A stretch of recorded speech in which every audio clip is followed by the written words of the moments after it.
꽃책에 들려진 이야기, 책 읽는 배우 김희경입니다. 오늘은 어떻게 지내셨어요? 오늘은 난중일기 1596년 1월 1일 병신년 일기부터 읽어드릴게요. 1월 1일 맑음. 새벽 2시경에 어머니께 들어가 배웠다. 늦게 남양 아저씨와 신사과가 와서 이야기했다. 저녁에 어머니께 하직하고 영으로 돌아왔다. 쉼해가 몹시 산란하여 밤새도록 잠을 이루지 못했다. 3일 맑음. 새벽에 바다로 내려갔다. 정오에 곡포 바다에 이르니 바람이 조금 불었다. 4일 맑음. 새벽 2시쯤 발선하는데 이연염이 와서 인사하므로 진중 소식을 물으니 모두 여전하다고 한다. 걸망포에 이르니 경상수사가 여러 장수들을 거느리고 나와 기다린다. 우후는 먼저 배에 왔으나 몹시 취해서 인사불성이라 곧 그의 배로 먼저 갔다고 한다. 7일 맑음. 이른 아침에 이영남과 좋게 지내는 여인이 와서 말하기를 권숙이 덤벼들기 때문에 피해 왔는데 이제 딴 곳으로 가야겠다고 한다. 늦게 권수사와 오후 사도 방답이 오고 권숙도 왔다. 오후 2시에 견내량에 복병 장인 삼천포 권관이 급히 보고하기를 항복한 외놈 5명이 애산에서 왔다고 한다. 이에 앙골포 만호 우수와 공태원으로 뽑아 보냈다. 8일 맑음. 입춘인데도 날씨가 몹시 차서 엄동처럼 매섭다. 아침에 우후와 방답을 불러서 함께 약식을 먹었다. 일찍 항복했던 외인 5명이 들어왔다. 그 까닭을 물었더니 저희 장수의 성질이 악하고 일도 고되기 때문에 와서 투항한 것이라고 한다. 그가 가졌던 크고 작은 칼을 거두어 누각 위에 간직했다. 그러나 실상 부산에 있던 외인은 아니요 가덕 심한둔에 부하라는 것이다. 12일 맑으나 바람이 불어 추위가 지독하다. 웅천 현감이 보고하기를 외선 14척이 거제 금이포에 와 정박하고 있다고 한다. 이에 경상수사에게 알려서 삼도의 여러 장수를 거느리고 가보라고 했다. 15일 맑고 따뜻하다.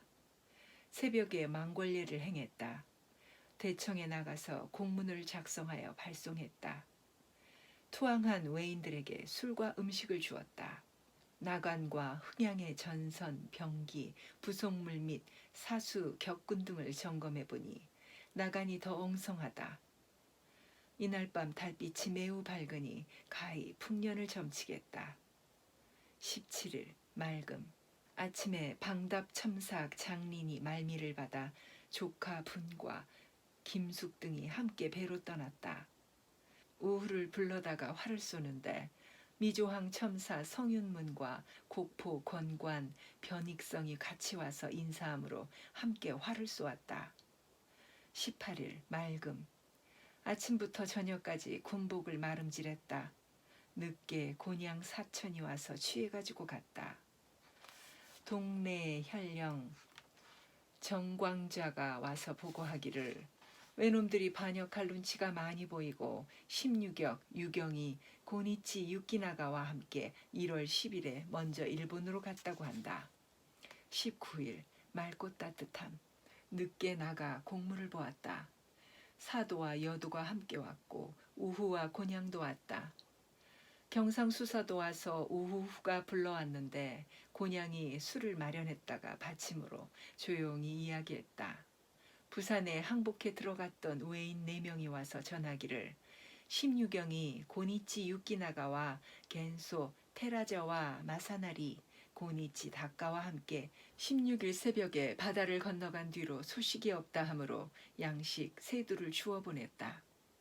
이날 저녁에 박자방이 서순찰사가 진중으로 온다고 해서 여러 가지 물건을 가지러 본영 여수로 갔다. 이날 매주를 쑤었다. 24일 맑음. 북풍이 세게 불어 눈보라를 치며 모래까지 휘날리니 사람들이 감히 걸을 수도 없고 배도 운항할 수가 없다. 새벽에 견내량 복병이 보고하기를 어제 외놈 한 명이 복병 한 곳에 와서 투항했다 하므로 이곳으로 보내라고 했다. 28일 맑음. 오정에 순찰사가 와서 활쏘기 내기를 하자고 하므로 내기하여 순찰사가 7푼 졌다. 미안하다. 2월 3일 맑음. 아침에 장계를 수정했다. 경상수사가 와서 말하기를 정량만호 고여우가 장담년에게 피소되었다는데 순찰사가 장계를 올려 파면시키려 한다고 한다. 어두울 무렵 어란만호가 견내량 복병 한 곳에서 보고하기를 부산 외놈 3명이 성주에서 투항해온 사람을 거느리고 복병 한 곳에 와서 장사하겠다 하므로 곧 장흥 부사 배응립에게 전령하여 내일 새벽에 가서 타일을 하고 했다. 외놈들이 어찌 감히 장사를 한다고 한단 말이냐. 그것은 우리의 허실을 염탐하려는 것일 게다. 6일 흐림. 새벽에 목수 10명을 거느리고 거제로 배를 만들러 보냈다. 사도 첨사인 김완이 조도 어사의 장계로 파면되었으므로 본래의 폭으로 내보냈다. 9일 맑음. 서풍이 크게 불어서 배가 다니지 못했다. 늦게 권수사가 와서 이야기했다. 활 10순을 쏘았다. 저녁엔 바람이 잤다. 들으니 견내량과 부산에 외선 2척이 들어왔다고 하므로 웅천과 우후를 보내서 탐지하게 했다. 13일 맑음. 식후에 나가 앉아서 공무를 보았다. 강진 현감 이극신을 기일 늦은 죄로 처벌했다. 영암 군수 박흥장을 파면시킬 장계를 기초했다. 제주 목사에게 화살대를 보냈다. 18일 맑음. 식후에 나가서 공무를 보았다. 채찰사의 비밀 공문 3통이 왔는데 하나는 제주 목사에게 계속하여 후원하라는 내용이요. 하나는 영등만호 조계종을 신문하는 일에 관한 내용이요. 또 하나는 진도의 전선을 아직 독촉하여 모으지 말라는 내용이다. 저녁에 김국이 서울서 내려왔는데 비밀 공문 2통과 책력 1권을 가지고 왔다. 20일 맑음. 입대에 관한 공문을 사사로이 작성한 죄로 손만세를 처벌했다. 26일 아침에 맑다가 저녁에 비가 내림. 늦게 대청에 나갔다. 여도와 흥향이 와서 영리들의 백성 해치는 패단을 말한다. 몹시 놀라운 일이다. 양정원과 영리 강기경, 이득종, 박치 등을 중재로 다스림과 동시에 전령을 내려 경상도와 전라 우도의 수사에게 있는 영리들을 잡아들이라고 했다. 경상수사가 와서 만났다. 조금 있더니 견내량에 있던 복병이 와서 보고하기를 외선 한 척이 견내량으로부터 들어와 장차 해평장에까지 가려는 것을 막고 머무르지 못하게 했다고 한다. 둔전의 벼 230석을 198석으로 만들었으니 준수가 32석이라고 한다.